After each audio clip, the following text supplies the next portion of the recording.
40장 1절에서 8절 말씀 함께 살펴보도록 하겠습니다. 말씀 교독하도록 하겠습니다. 그 후에 애굽 왕의 술 맡은 자와 떡 굽는 자가 그들의 주인 애굽 왕에게 범죄한지라. 바로가 그 두 관원장 곧 술 맡은 관원장과 떡 굽는 관원자에게 노하여 그들을 친위대장의 집안에 있는 옥에 가두니 곧 요셉이 갇힌 곳이라. 친위대장이 요셉에게 그들을 수종들게 하매 요셉이 그들을 섬겼더라. 그들이 갇힌 지 여러 날이라.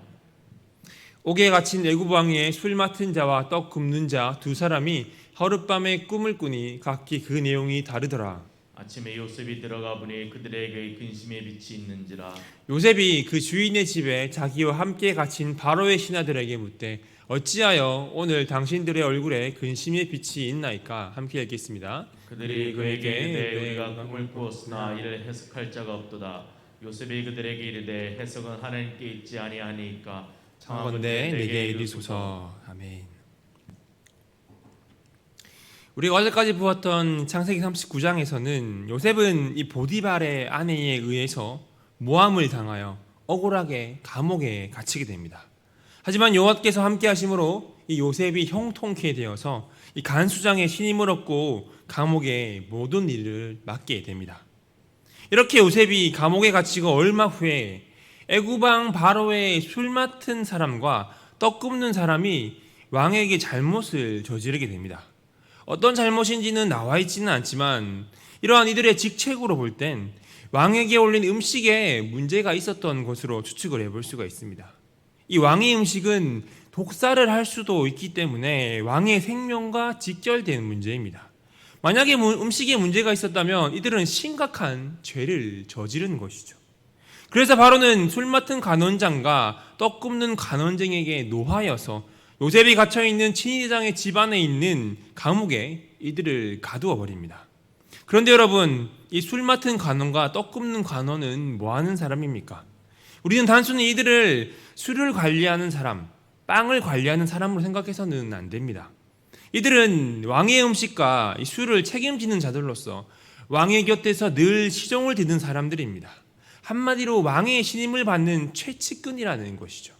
그래서 이들은 자신들의 이런 업무 외에도 왕에게 조언을 하기도 하며 왕의 말벗이 되어주기도 했기에 큰 권세를 지니고 있는 사람들이었습니다. 왕의 신뢰를 받기에 정치적으로도 큰 영향력을 끼치고 있는 사람들인 것이죠. 지금 시대라면 대통령 비서실장급에 해당하는 인물인 것입니다. 그렇기에 이들이 왕의 진노로 감옥에 갇히기는 했지만 함부로 대할 수 없는 사람들입니다. 게다가 아직은 범죄가 확증되지 않은 상태였습니다. 만약 무죄가 입증이 된다면 언제든지 자신들의 직책으로 복직될 수 있는 사람들인 것이죠. 그래서 친위대장이 요셉에게 그들을 수종들게 하고 요셉이 그들을 섬기게 됩니다. 이렇게 요셉은 왕의 지수들을 가두는 감옥에서 이 술 맡은 관원장과 떡 굽는 관원장을 만나게 됩니다. 그런데 여러분, 이것은 우연이 아닙니다. 하나님의 섭리로 인하여 요셉이 이 두 사람을 만날 수 있는 가장 적절한 상황이 만들어진 것입니다. 요셉이 아무리 친위대장의 보디발의 신임을 얻고 있었다고 하더라도 한낱 노예로 팔려와서 기껏해야 보디발 집안에 총무를 하고 있었을 뿐입니다. 게다가 지금은 감옥에 갇혀있죠. 이러한 요셉의 상황으로 볼 때 이 고위직 관리를 절대 만날 수 없는 위치인 것이죠. 하지만 하나님의 섭리로 요셉이 이들을 만나게 된 것입니다.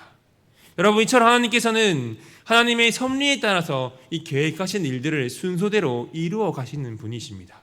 요셉에게 어떠한 일들이 있었습니까? 하나님께서는 먼저 요셉의 형들을 통해 요셉이 애굽의 종으로 팔려가게 하셨습니다. 그리고 애굽 왕 바로의 친위대장 이 보디발에게 팔리게 하셔서 집안의 모든 일들을 관리하게 하셨습니다. 심지어는 보디발의 아내의 모함으로 인하여 감옥에 갇히게 하셨습니다. 이렇게 억울하게 감옥에 갇혔지만 하나님께서는 오히려 이 요셉이 간수장의 신임을 얻어 감옥의 모든 일을 다스리는 자가 되게 하셨습니다. 게다가 이번에는 요셉이 감옥에 있는 때에 맞춰서 바로의 최측근이라 할 수 있는 두 관원장을 감옥에 보내어 이 요셉을 만나게 하셨습니다. 이 평소에 요셉이라면 절대 만나볼 수 없는 사람들을 이렇게 감옥에서 만나게 하셔서 애굽 왕 바로의 곁으로 한 발자국 더 나아갈 수 있는 이 발판을 하나님께서 마련해 주신 것입니다. 이 모든 것이 하나님의 섭리가 아니면 무엇이겠습니까? 하나님께서 하나님의 뜻과 계획하신 순서에 따라서 이 요셉의 발걸음을 인도해 오신 것입니다. 이처럼 하나님께서는 모든 일을 이루심에 있어서 이 때와 순서에 따라 하나하나 이루어 나가십니다. 이 말은 하나님께서 우리 한 사람 한 사람을 하나님의 섭리에 따라 계획하심으로 차근차근 인도해 나가신다는 것입니다. 하지만 우리는 때로 마음이 조급하여서 하나님의 섭리를 기다리지 못할 때가 많이 있습니다. 하나님께 기도를 드리고 나서 그것이 내 생각대로 빨리 이루어지지 않는다며 원망하고 낙심할 때도 있습니다. 그런데 우리가 명심해야 할 것은 하나님께서는 그 순간순간에도 하나님의 섭리에 따라서 이 모든 계획들을 하나하나 이루어 나가고 계시다는 것입니다. 그렇게 우리는 지금 당장 기도가 응답되지 않는다고 해서 내 상황의 변화가 되지 않는다고 해서 하나님을 원망하거나 낙심해서는 안 됩니다. 분명한 것은 하나님의 뜻과 계획하심대로 하나님의 섭리대로 우리를 인도해 나가신다는 것입니다. 그렇게 우리가 하나님의 섭리 안에 있다는 사실을 믿음으로 우리의 삶 가운데 하나님의 손길이 미치지 않는 곳이 하나도 없음을 믿으시기를 바랍니다. 그리고 하나님의 때를 참고 인내하시길 바랍니다. 그러할 때 하나님의 때에 하나님의 계획을 분명하게 우리에게 보여주실 것입니다. 그러므로 하나님께서 이 섭리의 손길로 신실하게 우리를 인도해 가신다는 사실을 믿으며 오늘도 내일도 이후의 모든 삶을 하나님께 순종하며 섭리의 순서대로 나아가는 저와 여러분들이 되었으면 좋겠습니다. 이어서 이 5절 말씀을 보게 되면 감옥에 갇힌 술 맡은 간원장과 떡 굽는 간원장이 같은 날 밤에 꿈을 꾸게 됩니다. 그런데 문제는 두 사람의 꿈의 내용이 달랐다는 것입니다. 이 당시 고대 근동 지방에서는 꿈을 자신의 신변이나 국가의 미래 등을 점칠 수 있는 이 초자연적인 징조로 이해했었습니다. 신의 계시의 수단으로 이해한 것이죠. 그래서 애굽에는 꿈을 해석하는 점술가와 현인들과 같은 이 전문가들도 있었으며 이들은 높은 수준의 지식인으로 여겨졌습니다. 그렇기에 이 범죄함으로 감옥에 갇혀있는 이들의 입장에서는 자신들이 꾼 꿈이 앞으로의 운명을 알려줄 가능성이 있다라고 생각을 했을 것입니다. 그래서 이 두 사람은 자신들이 꾼 꿈의 의미가 무엇인지를 알고 싶었을 것입니다. 하지만 감옥에서 어느 누가 자신들의 이런 꿈을 해석해 주겠습니까? 꿈은 꿨는데 무슨 뜻인지는 모르겠고 그래서 이들은 근심에 쌓이게 됩니다. 그리고 아침에 이 요셉이 두 간원장을 섬기러 들어가 보니 그들의 얼굴에 근심이 가득합니다. 그래서 요셉이 두 간원장에게 왜 그렇게 얼굴에 근심이 빛이 가득한지 무슨 일인지를 물어봅니다. 그러자 두 간원장이 요셉에게 자신들이 꿈을 꾸었는데 해석할 사람이 없음을 말해줍니다. 이곳 감옥에서는 자신들의 꿈을 해몽해줄 전문가를 찾는 것이 불가능하다는 것이죠. 그러자 요셉이 8절에서 이렇게 말합니다. 해석은 하나님께 있지 아니하니까 청하건대 내게 이르소서. 요셉은 그들에게 이 꿈의 해석은 하나님께 있으므로 자신에게 꿈의 내용을 알려달라라고 말합니다. 왜냐하면 요셉 자신에게 꿈을 꾸게 하신 분도 바로 하나님이셨기 때문입니다. 이렇게 요셉이 두 간원장의 꿈을 해몽하는 것에 있어서 확신을 갖고 있는 것을 보게 되면 자신이 과거에 꾸었던 이 꿈의 의미도 분명히 알고 있었을 것입니다. 요셉은 하나님께서 자신을 높이실 것을 뜻하는 그런 꿈을 분명히 기억하고 있었기 때문에 애굽 땅에서의 고난 중에도 실망하지 않고 하나님이 주신 이 꿈이 성취되기를 소망했을 것입니다. 요셉은 자신의 꾼 꿈을 하나님께서 자신에게 주신 약속으로 믿고 반드시 성취될 것을 의심하지 않았던 것입니다. 그래서 요셉은 굳건한 믿음으로 자신이 꿈을 해석할 수 있는 것이 아니라 하나님께서 해석할 수 있음을 담대히 말하고 있는 것입니다. 요셉이 이렇게 꿈의 해석이 하나님께 있다라고 말하는 것은 이 두 간원장의 운명도 하나님께서 알고 계시며 하나님께 있음을 확신을 했던 것입니다. 이렇게 요셉은 비록 죄수의 신분이었지만 자신이 꾸었던 꿈처럼 하나님께서 언젠가는 자신을 높이실 것을 확신했으며 또 하나님께서 모든 사람의 인생을 주관하심을 확신했던 것입니다. 여러분, 요셉과 관련한 이러한 사건들이 어떻게 우연히 일어난 일이라고 우리는 말을 할 수가 있겠습니까? 이 모든 일들은 우연이 아니라 하나님의 섭리인 것입니다. 하나님께서 야곱의 가족을 큰 흉년으로부터 구원하시기 위해서, 그리고 그들로 하여금 큰 민족을 이루게 하기 위한 방법으로 요셉을 애굽의 총리로 만들기 위한 하나님의 철저한 계획과 섭리인 것입니다. 이것이 우리에게 말하는 바가 무엇입니까? 하나님께서는 우리를 위해서 주변의 사람들의 인생도 모든 상황도 주관하시고 역사하신다는 사실입니다.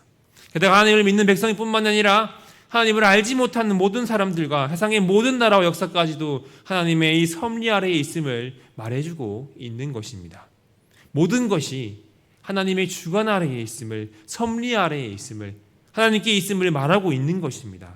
그렇게 요셉이 어떤 상황 속에서도 절망하지 않고 이 소망을 붙잡고 승리할 수 있었던 이유는 하나님의 존재와 하나님의 역사와 섭리하심을 의심하지 않고 믿었기 때문입니다. 그렇게 여러분, 우리가 마주하게 된 현실이 부조리하고 절망적으로 보이더라도 살아계신 하나님을 믿으며 하나님의 역사와 섭리하심을 믿으시기를 바랍니다. 그리고 인내함으로 영적인 승리를 향해 끊임없이 나아가시길 바랍니다. 우리가 이렇게 믿고 나아갈 때에 요셉에게 주신 꿈을 마침내 이루어주신 그 하나님께서 우리에게 말씀하신 이 구원의 약속과 승리를 하나님의 때에 하나님의 섭리하심으로 반드시 이루어 주실 것입니다. 그러므로 우리의 모든 삶과 역사가 하나님의 이 놀라운 섭리 안에 있음을 믿음으로 하나님께서 모든 인생의 주관자이심을 확신함으로 어떠한 상황에서도 하나님을 서로 신뢰하며 의지하며 이 땅을 살아가는 저와 여러분들이 되시기를 간절히 소망합니다. 말씀을 정리하겠습니다. 오늘의 말씀은 보디발의 아내의 모함으로 인해 감옥에 갇히된 이 요셉이 술 맡은 간원장과 떡 굽는 간원장을 만나게 되는 이야기를 다루고 있습니다. 애굽왕 바로를 섬기다가 잘못을 범하여서 감옥에 수감된 두 간원장을 요셉이 섬기게 된 것이죠. 이것은 보디발의 아내의 모함으로 인한 요셉의 투옥과 두 간원장의 만남이 결코 우연한 일이 아니라 하나님의 오묘한 섭리의 결과였음을 우리에게 잘 보여주고 있습니다. 그리고 하나님의 섭리는 여기서 그치지 않습니다. 하나님께서는 두 간원장이 꿈을 꾸게 하셨습니다. 두 사람의 운명을 보여주는 꿈을 꾸게 하신 것입니다. 이들의 각기 다른 꿈 또한 결국엔 이들의 운명을 가르는 것이기에 인간의 운명을 동시에 다루고 계시는 하나님의 이 놀라우신 섭리를 보여주고 있습니다. 하지만 감옥에서는 꿈을 해몽할 수 있는 전문가가 없어서 이들은 꿈의 내용을 알지 못하여 근심에 쌓이게 됩니다. 그리고 하나님께서는 꿈을 해석하는 전문가가 아닌 이 요셉을 통하여서 꿈을 해석하게 하십니다. 그렇다면 이 꿈은 두 간원장을 위한 것이 아니라 요셉을 위한 꿈이라고 해도 전혀 이상할 것이 없습니다. 요셉이 이 두 간원장의 꿈을 해석해 줌으로써 훗날 애굽왕 바로를 만나게 될 결정적인 계기를 마련하게 되기 때문입니다. 결국 이 모든 것이 하나님의 섭리로 요셉이 사람들을 만날 수 있는 가장 적절한 상황이 만들어진 것입니다. 뿐만이 아니라 요셉을 통하여 야곱 가족을 애굽으로 인도하시며 큰 민족을 이루고자 하신 것입니다. 여러분, 이처럼 하나님의 섭리는 인간의 모든 역사에서 단 하나의 예도 없이 나타나고 있습니다. 한 인간의 인생뿐만이 아니라 하나님을 알지 못하는 사람들이나 세계 모든 민족과 나라와 역사까지도 하나님의 놀라우신 섭리 아래에 있는 것입니다. 하지만 우리는 너무나 부족하고 연약하여서 우리의 삶이 하나님의 계획과 섭리 아래에 있음을 깨닫지 못할 때가 너무나 많이 있습니다. 우리가 보고 느낄 수 있는 것이 한계가 있기 때문에 어쩌면 당연하게 느껴질지도 모릅니다. 그렇게 우리는 가끔씩 어떠한 사건이 완전히 끝난 후에야 하나님의 섭리였음을 그제서야 깨닫고는 합니다. 하지만 하나님께서는 하나님의 방식과 계획하심으로 하나님의 때에 맞게끔 우리를 늘 인도하신다는 사실입니다. 이처럼 우리의 인생과 생각을 뛰어넘으시는 하나님께서 하나님의 섭리로 우리의 인생을 인도해 나가시는 것입니다. 그렇게 지금 내 상황이 변화되지 않는다고 해서 하나님을 원망하거나 낙심하는 것이 아니라 하나님의 때를 참고 인내하는 여러분들이 되시기를 바랍니다. 하나님께서는 지금 이 순간순간에도 하나님의 섭리에 따라서 이 모든 계획들을 하나하나 이루어 나가고 계시다는 사실을 믿으시기를 바랍니다. 여러분, 우리는 하나님께서 주관하시고 역사하시는 이 섭리 안에서 살아가는 존재입니다. 매 순간마다 우리의 인생과 역사는 하나님의 섭리의 손길 안에 있습니다. 그렇게 우리의 삶 가운데에 하나님의 섭리의 손길이 미치지 않은 것은 하나도 없습니다. 그렇다면 우리의 모든 것이 하나님의 섭리며 은혜라면 내 삶에 당연히 여겨질 것은 하나도 없을 것입니다. 하나님께서 고르고 골라서 우리에게 주신 것이기 때문입니다. 그렇게 우리는 어떠한 상황에서도 하나님의 은혜의 심을 믿으며 하나님께 감사할 수 있어야 하는 것입니다. 여러분, 우리의 모든 해답은 하나님께 있습니다. 하나님께서는 언제나 우리보다 앞서 행하십니다. 하나님께서는 하나님의 때에 우리를 위해서 일하여 주실 것입니다. 그러므로 우리의 삶과 모든 역사가 하나님의 놀라우신 섭리 안에 있음을 믿음으로 하나님의 때를 참고 인내하며 하나님께 순종함으로 하나님의 뜻을 발견하는 삶을 살아가는 저와 여러분들이 되시기를 간절히 소망합니다. 기도하겠습니다. 하나님, 요셉의 삶을 통해 알게 되듯이 우리의 삶과 인생은 하나님의 섭리 안에 있음을 믿습니다. 뿐만이 아니라 모든 나라와 민족의 역사 또한 하나님의 섭리 안에 있음을 믿습니다. 하나님께서는 지금도 모든 순간순간마다 하나님이 놀라우신 섭리에 따라서 모든 계획을 하나하나 이루어 나가고 계심을 믿습니다. 그렇게 하나님, 지금 내 상황이 변화되지 않는다고 해서 하나님을 원망하거나 낙심하지 않게 하시고 하나님의 때를 참고 인내할 수 있는 그런 한 사람이 되게 하여 주시옵소서. 우리의 삶이 하나님의 섭리의 손길 안에 있사오니 우리의 모든 것을 당연히 여기는 것이 아니라 하나님께서 고르고 골라서 우리에게 주셨음을 믿으며 감사하는 삶을 살아가게 하여 주시옵소서. 하나님, 우리가 하나님의 섭리하는 가운데 있다오니 모든 해답은 하나님께 있음을 믿습니다. 하나님께서 우리보다 먼저 행하심을 믿습니다. 그러므로 우리의 주권자 되시는 하나님께 순종함으로 오늘도 내일도 우리의 평생의 삶을 하나님을 신뢰하며 의지하며 살아가는 우리 모두가 되게 하여 주시옵소서. 예수 그리스도의 이름으로 기도드리옵나이다. 우리 이 시간 주신 말씀을 붙잡고 여러분 각자 기도 제목을 붙잡고 우리 수동생들을 위해서 함께 기도하며 나아가도록 하겠습니다.